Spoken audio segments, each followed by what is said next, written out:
महाकुंभ में पानी को लेकर आई एनजीटी की रिपोर्ट पर हिंदू अकीदतमंदों को डर लग रहा है। इस पानी को नहाने के काबिल तक नहीं माना गया। इसी मामले पर शंकराचार्य अभी मुक्तेश्वरानंद ने सीधे तौर पर योगी सरकार को जिम्मेदार ठहराया है। शंकराचार्य ने बताया कि उन्होंने पहले ही इस मामले को उठाया था, लेकिन हुकूमत और इंतजामिया को इससे कोई मतलब नहीं। शंकराचार्य ने कहा, ये बात नेशनल ग्रीन ट्रिब्यूनल ने कुंभ की शुरुआत होने के पहले ही बता दी थी।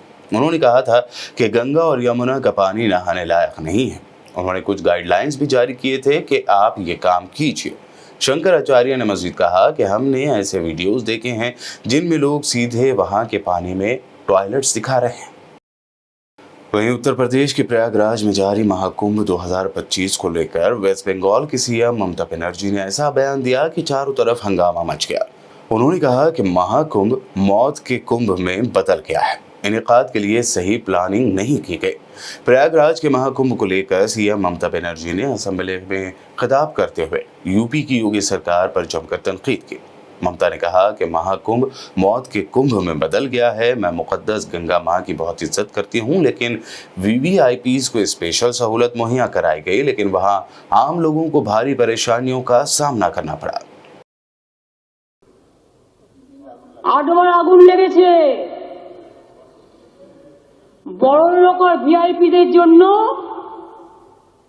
লক্ষ টাকার ক্যাম্প, আর গরিব লোকেদের সাধারণ লোকেদের জন্য লাইনে দাঁড়ান 15 ঘন্টা 20 ঘন্টা দাঁড়িয়ে যদি একটা মাদুরেও বসে 2000 টাকা,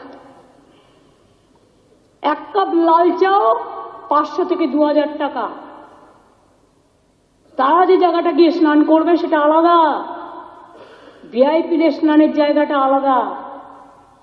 আর সেই জলটা আপনারা দূষিত করেছেন, বিষাক্ত করেছেন মহাকুম্ভের পবিত্র জায়গাটা।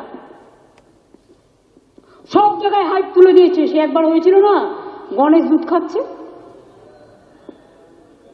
সব ওখানে স্নান করো নাহলে পবিত্র হবে না।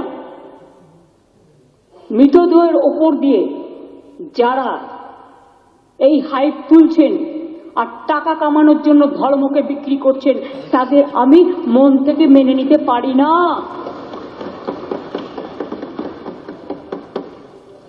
একটা বড় অনুষ্ঠানের স্ট্যাম্পেড হতেই পারে, কিন্তু তার জন্য প্ল্যানিং করতে হবে।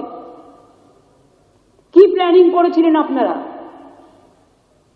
মহাকুম্ভ শুরু হওয়ার দিন পর্যন্ত কোনো প্ল্যানিং হয়নি। ইভেন এখনো আমি দেখছি আসানসোল থেকে শুরু করে বিহারের লোক এনে ভরছেন, আসানসোলের লোক এনে ভরছেন, বিভিন্ন জায়গার লোক এনে ভরছেন, আর বলছেন চলো সব বিনা পয়সায় করে দেবো, ফ্রিতে ট্রেন দিচ্ছেন। আপনি আগে দেখুন আপনার ক্যাপাসিটি আছে কিনা।